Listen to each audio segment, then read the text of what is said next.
Nimeziona Mungu Yesu wangu. Maisha ya pombe inanitesa.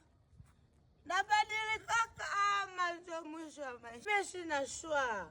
Sina shwa na nyie. Sina shwa na wewe. Utanionyesha nini? Ni pombe mnaniuzia.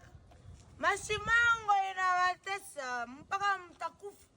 Na masemi ya kusema wa ndugu yenu. Kwanza unakutana ndugu kundugu hawapendani. Wanaishi mubuchimbi. Rafiki kurafiki hawapendani. Wanaishi kubuchimbi.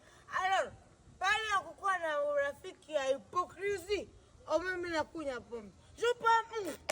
Pombe hizi ni zaraulishi. Na pombe hizi ni desevoir. Hata siku moja. Pombe itanipatia njoo mwendo. Kama ni relanti, mimi na nyomu ile marke ya relanti.